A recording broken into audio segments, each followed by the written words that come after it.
I was thinking when it came to playing a very sweet and very innocent young high school teenage girl who falls in love with a much older, blood-gargling, nocturnal oddball. Did you talk to Evan Rachel Wood maybe about how this feels? Because I would think there's a certain degree of crossover there for you. Aw. No, man. I hope she sees this interview. So do I. Yeah. No. I know they split up now, but I would think there was some sort of, degree of across the Great Divide for her too, of having to deal with perception and how people feel about that. But it was a joke question. Right. I know, I'm really not funny, I'm sorry. Okay, that's okay.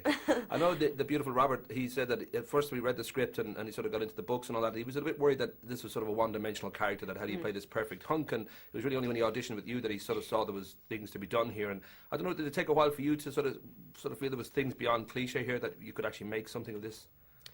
Yeah, the first contact that I had with the whole project, I had never heard of the book, and I was working on something else and not wanting to stray. I didn't have the mind space. I didn't have the capacity to think about something else at the time, and it was like forced on me. And so I was like, no, seriously, I don't have time. And so they gave me a synopsis of the thing, and it was terrible. It was like, in a sentence, it does sound very trite and shallow. 17-year-old girl like falls head over heels, like wants to die for this perfect being. It's like very ideological and far-fetched, and I was just like, nope. But I read the script and seriously begged for the audition, because I told them already, and then I called back and I was like, no, please, can I audition for this? And it's definitely, I mean, at least for Rob, he plays a character who's supposed to be perfect, but he's very flawed. I mean, he's 108 years old. He's lived forever alone and sort of hating himself. And it's like having a disease. It's like it's not something. It's not good. On the surface, it's something very different. But when you get down to it, it's like quite a hard, strained love story. So. Well, I was going to say, too, that looking at your career, this strikes me almost for both you and Robert like your Titanic moment, that you're kind of building up a steady career, and first noticed in Panic Room, you were wonderful, Into the Wild, and there was a sense of step by step you're going to, kind of make an impression. Suddenly, you're in a movie that does 35.7 million on its opening day and 69 plus on its weekend. I mean, is that something that I don't know if you're entirely comfortable with that, because it does bring those wonderful questions like, what's it like to date the hottest vampire in the world? All this sort of stuff comes at you. Has it been quite an eye-opener? I don't know whether it's been all fun or whether it's been a bit dizzying, really. Yeah, it's been a little dizzying. It's a good way to put it. I'm also, like, entirely disconnected from it. I've already done... What really drives me crazy is when I'm working. It's like I'm a nutcase when I'm working on something. Like, I can't think about anything else. I have, like, total tunnel vision, and thankfully I wasn't aware of it while that process was happening. It all happened afterwards, so it was like, well, thankfully that job is done, because I would have gone mad.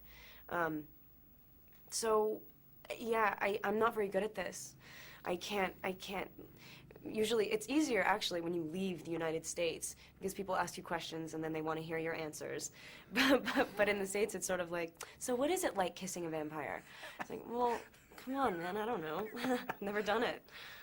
I'm too serious. Like, I'm very, like, logical. I don't have, like, the mind that, like, jokes around. I just start, like, offending people when I start joking, and then I don't want to do that. So. Same here.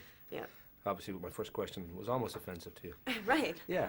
But this notion that your mom's a script supervisor, your dad works for TV, he's a producer, and you're born in LA, and I don't know whether there was a kind of part of you, and you said you were kind of a loner growing up, whether this life was pretty much a given. I don't know whether you ever thought, maybe I'll become a plumber.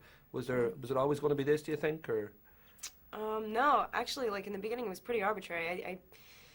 I fell into going to auditions, and I was, like, turned away vehemently from all, like, the kiddie shows and stuff, because I was too serious and not funny. And I did a movie called Speak, this, like, Lifetime movie, and that was the first time I was like, wow, this feels like breathing, like, this feels like something that I have to do. And so I kept doing it. It's good that I started young, too, because I think if I started at any older age, I wouldn't have been able to get past, like, insecurities, and I would have thought about it too much. And do you feel comfortable now, though? Because it seems even there's success there and there's recognition and good kind of critical response, and so you're happy.